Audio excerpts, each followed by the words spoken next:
இங்க ஒரு சின்ன பையனோட அப்பா துப்புரவு தொழிலாளியா இருப்பாரு. இப்ப அந்த பையன் கேட்கறானேன்னு சொல்லிட்டு கடையில போய் ஒரு பொருள வாங்கலான்னு போகும்போது, இப்ப அவனுமே நீ எதுவும் தொடாத, உன்னோட அழுக்கு கைய வச்சு தொட்டனா யாருமே என்னோட பொருள வாங்க மாட்டாங்கன்னு சொல்றாங்க.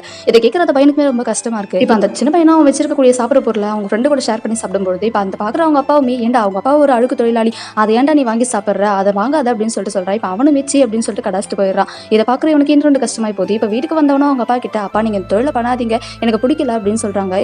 கம்முன்னு சாப்பிடுறா, இதுதான் நமக்கு சாப்பாடு போடக்கூடியதே தொழில் அப்படின்னு சொல்றான். இப்ப மறுநாள் இந்த பையனுமே எழுந்து பாக்குறான். அவங்க அப்பா இல்லாதனால கண்டிப்பா அப்பா வேலைக்கு தான் போயிருப்பாருன்னு சொல்லிட்டு தேடி போறான். அங்க பார்த்தா அவங்க அப்பா வேலை செஞ்சுக்கிட்டு இருக்கிறத பார்த்த உடனே, உங்களை நான் வேலை செய்ய வேணாம் சொன்னேன், இங்க எதுக்கு வந்தீங்கன்னு சொல்லும்போது, ஏன்பா உனக்கு என்ன ஆச்சு அப்படின்னு சொல்லி கேட்கறான். இப்ப அவனுமே நீங்க வேலைக்கு போகாம இருந்தா தான் கண்டிப்பா நான் ஸ்கூலுக்கு போவேன் அப்படின்னு சொல்லிட்டு அவனுமே சொல்ல, இப்ப அவங்க அப்பாவுமே உனக்கு என்னதான் பிரச்சனை, எதனால நீ இப்படி பண்ணிக்கிட்டு இருக்கேன்னு சொல்லும்போது, நீங்க செய்யற அந்த தொழில் எனக்கு பிடிக்கலப்பான்னு சொல்றான். இப்ப அவருக்குமே தான் பையன் இவ்வளவு கஷ்டப்படுறானே என்று யோசிக்கிறாரு.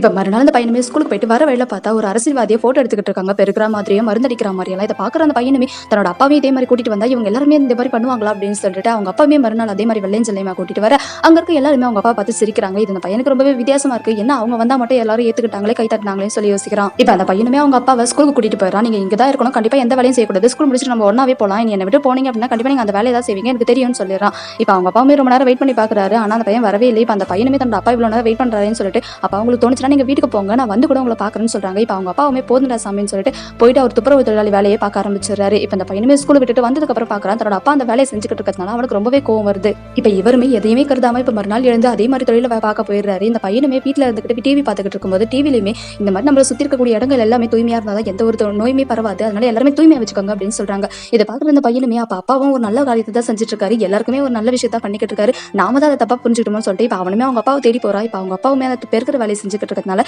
இவனுமே அப்ப நானுமே உதவி பண்ணட்டுமான்னு சொல்லி கேட்கறாங்க. சரி ஓகேடா நீ பண்ணா எனக்கு சந்தோஷம் தான் அப்படின்னு சொல்லிட்டு ரெண்டு பேருமே சந்தோஷமா அந்த வேலையை எடுத்து செய்யறாங்க. இருக்கிற இடம் எப்பவுமே ஒரு தூய்மையா இருக்கணும் தான் நம்ம நினைப்போம். அதே மாதிரி நம்ம இந்தியாவுமே தூய்மையா இருந்தா ரொம்பவே சந்தோஷமா இருக்கும் நான் நினைக்கிறேன். நீங்க என்ன நினைக்கிறீங்க அப்படின்னு மறக்காம கமெண்ட் பண்ணுங்க.